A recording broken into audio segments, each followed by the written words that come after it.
अस्सलाम वालेकुम। आज मैं आप लोगों के लिए मोल्टन लावा की रेसिपी लेके आई हूँ और आई होप कि आप लोग इसको बहुत पसंद करेंगे। इसके लिए सबसे पहले हमें चाहिए chocolate, dark chocolate 200 gram and butter 100 ग्राम। इसको आप डबल बॉयलर पे या माइक्रोवेव में फॉर 15 सेकंड के लिए आप इसको मेल्ट कर लें एंड देन इसको कूल डाउन होने के लिए साइड पे रख दें।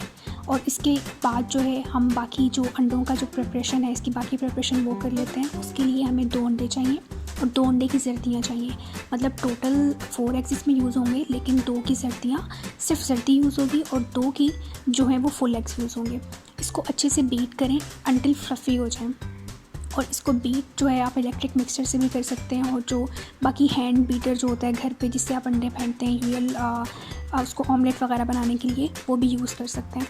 और उसके बाद जब ये फ्लफ़ी हो जाए तो इसमें 1/4 कप जो है वो आपने नॉर्मल जो पिसी हुई चीनी होती है वो ऐड करनी है और 1 टेबलस्पून जो है ब्राउन शुगर ऐड कर देनी। अगेन इसको अच्छे से मिक्स करने के बाद, चीनी डालने के बाद जब आप अच्छे से इसको फेंट लेंगे और थोड़ा सा मज़ीद इसको फ्लफ़ी करना है, क्योंकि जितने अच्छे से आपके अंडे फेंटे हुए होंगे ना उतना अच्छा इसका जो है वो टेक्सचर आएगा मोल्टन लावा का। और उसके बाद जो आपने चॉकलेट मेल्ट करके रखी हुई है, लेकिन मेक श्योर करना है कि वो बिल्कुल ठंडी हो, वो इसमें ऐड कर देनी है। अगर वो गर्म होगा तो उससे क्या होगा कि आपके जो भी अंडों का मिक्सचर है वो उसी टाइम अंडों की भुर्जी बन जाएगी, तो विच वी डोंट वांट ना। तो आपने इसको अच्छे से ठंडा करने के बाद ऐड करना है, ये मेक श्योर कीजिएगा। उसके बाद इसमें सिर्फ और सिर्फ 1 चम्मच जो है मैदा जाएगा।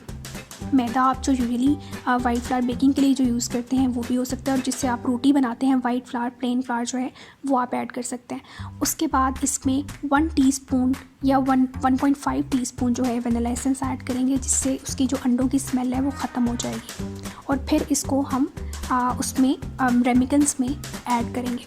उसके लिए क्या करेंगे कि हमने रेमिकन्स को पहले ग्रीस करना है अच्छे से ऑयल या बटर से। बटर क्योंकि एक्सपेंसिव हो जाएगा तो आप इसको ऑयल से। उसके बाद ग्रीस करने के बाद इसमें 2 या 3 टेबलस्पून जितना भी मिक्सचर आता है मोल्टन लावा का वो हम ऐड कर देंगे। और उसके बाद इसको 180 डिग्री प्री हीटेड ओवन के अंदर बेक होने के लिए रख देंगे। बेक जो है वो इसको ज़्यादा नहीं करना, अदरवाइज़ ये ओवर बेक करेंगे तो ये बिल्कुल कपकेक्स बन जाएंगे।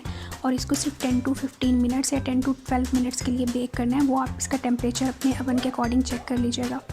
उसके बाद इसको निकाल के 5 मिनट ठंडा होने दें और फिर तेज़ छुरी, जो नोक वाली छुरी है, उससे इसके किनारों से इसको अलहदा करें। देन फिर प्लेट में टर्न करके इसको उलट लीजिएगा एहतियात के साथ, ताकि वो परफेक्टली निकले। मेरा टूट गया था निकालते हुए, बट मुझे एटलीस्ट शो करना था उसको कि इस तरीके से इसको आपको टर्न करके निकालना है। आप एहतियात से कीजिएगा ताकि आपका टूटे नहीं। और उसके बाद जो बाकी मोल्टन लावा थे उसको मैंने स्पून के साथ ही जो है सर्व किया था। और इसमें आपके पास अगर आइसक्रीम हो, वनीला आइसक्रीम या कोई भी आइसक्रीम जो आपको पसंद है, वो इसके टॉप के ऊपर रखें और उसके बाद आप इसको सर्व कीजिएगा। ये बहुत ही मज़े के मोल्टन लावा बनते हैं और ज़रूर ट्राई कीजिएगा। इसका टेस्ट बहुत परफेक्ट होता है, इसका टेस्ट बिल्कुल रेस्टोरेंट जैसा इसका टेस्ट आता है, क्योंकि डार्क चॉकलेट यूज़ हुई है ना, तो वो बहुत ही मज़े का, बहुत मज़े का टेस्ट आता है। आप ज़रूर ट्राई कीजिएगा और मुझे इस फीडबैक ज़रूर दीजिएगा। Thank you. अल्लाह हाफ़िज़।